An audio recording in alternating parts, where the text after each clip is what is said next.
Olá, meus queridos alunos do nono ano, um bom dia para vocês. Espero que vocês estejam bem, seguindo todas as recomendações, né? Continuem se cuidando, se protegendo, protegendo aqueles que vocês amam, tá bom?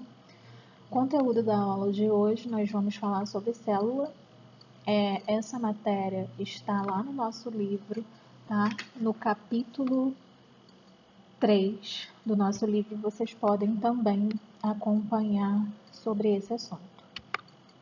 Então, célula é algo que a gente já estudou, né, no ano passado, mas agora a gente vai ver isso de uma forma um pouco mais aprofundada. Como seria a história de tudo isso? O primeiro cientista que usou o termo célula foi o inglês Robert Hooke. Ele viveu de 1635 até 1703, ou seja, faz bastante tempo isso, tá? Ele descreveu as cavidades que ele encontrou em uma lâmina de cortiça. Essa lâmina de cortiça é uma estrutura que está presente em algumas plantas, tá?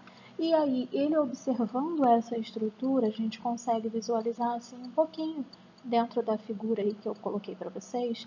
Ele passou a chamar essa estrutura que ele observou de célula, né? Que, como a maioria das coisas dentro de nossa disciplina, tem a origem latinizada, né?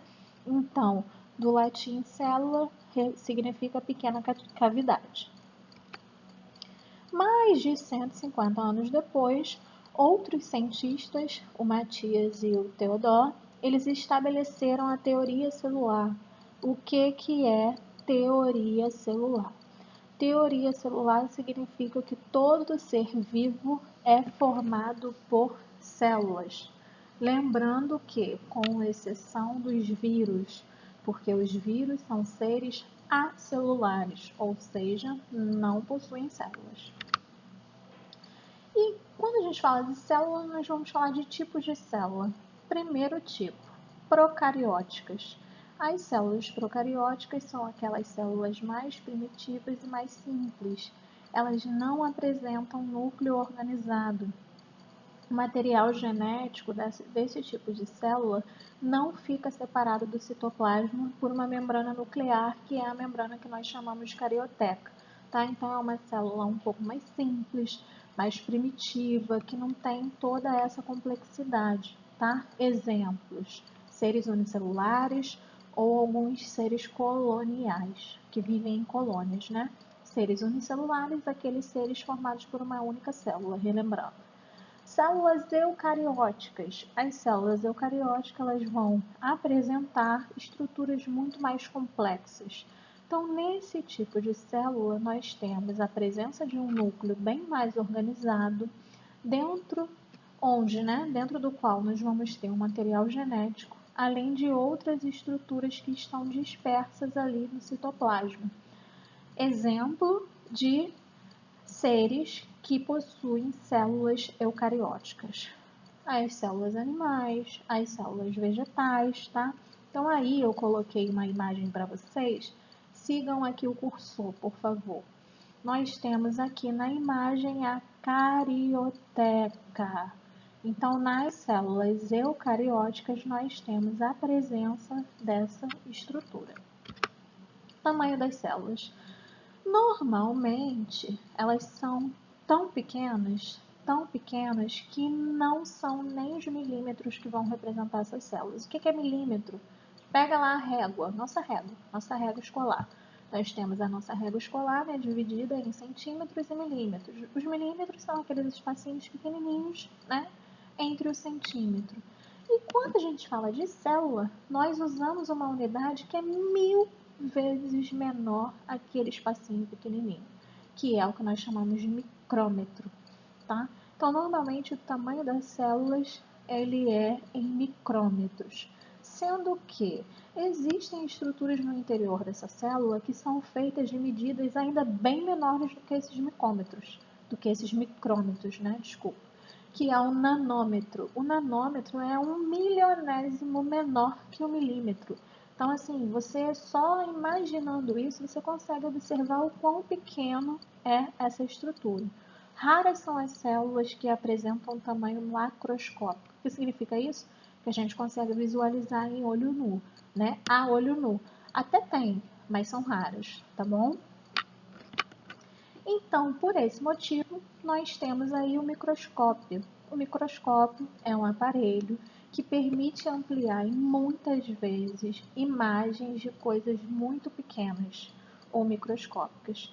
A gente não sabe ao certo quem é que realmente inventou esse equipamento, né? Porém, tem um nome que é muito citado, que é o do cientista holandês Anton van Leeuwenhoek, que ele nasceu em 1623 e morreu em 1723. E ele tinha, para vocês verem aí nas figuras que eu coloquei para vocês, nós temos como se fosse um desenho, né, representando como seria esse microscópio, e uma foto representando quem era esse cientista e como ele realmente era. Então, era um microscópio que tinha apenas uma lente que proporcionava um certo aumento do material, e ele foi a primeira estrutura, né, o primeiro equipamento que foi capaz de conseguir visualizar naquela época micróbios, os chamados micróbios. Depois, mais tarde, nós temos Hooke. Ele usou um microscópio diferente do anterior que a gente estava falando. Esse microscópio possuía duas lentes que foi multiplicando a capacidade da imagem. Então ele já foi o quê? Muito mais eficaz do que o outro que a gente falou, tá? Os microscópios, eles podem ser divididos de algumas formas, tá? Então nós temos aí o exemplo do microscópio óptico. Aqui na imagem, né, a gente consegue ver o equipamento e como a imagem que está aqui nesse microscópio consegue ser vista quando passada para o computador, para a tela de um computador, tá? Por isso que aqui está o computador junto com o microscópio do lado. O microscópio óptico, ele tem dois tipos de lentes, tá? As lentes oculares e as lentes objetivas. Então, a luz vai passar pelo material que está colocado ali e depois essa imagem vai ser ampliada por essa lente objetiva e essa ampliação vai ser multiplicada lá pela lente ocular. Então, o tamanho da imagem que vai ser vista vai depender do tipo de lente que nós vamos escolher, tá bom? Aqui nós temos mais ou menos como seria a estrutura, né, de um microscópio. Então, o microscópio ele tem várias partes. Por exemplo, aqui estão as lentes oculares. Acompanhando no cursor, as lentes oculares elas vão aumentar ainda mais a imagem que foi colocada lá na lente objetiva. Aonde que vai ter esse material? Aqui, né? Nós vamos ter uma lâmina com um exemplo, por exemplo, de uma célula qualquer. Nós vamos colocar esse material aqui e aí cada estrutura desse microscópio tem a sua função, né? O microscópio eletrônico é exatamente assim, dessa imagem. É um microscópio muito grande que praticamente ocupa uma sala, tá? O material, ele passa por um feixe de elétrons, então é algo muito mais elaborado, tá? Que tem também uma alta capacidade, tá? Só que existem coisas que realmente só conseguem ser realizadas através do microscópio eletrônico e além disso a gente ainda tem outros tipos de microscópio eletrônico, tá? Que eu nem coloquei aqui para vocês. Então, ele foi inventado em 1932 e ele começou a ser usado na biologia lá por 1950. Só que a gente não consegue ver nenhum tipo de material vivo nesse microscópio.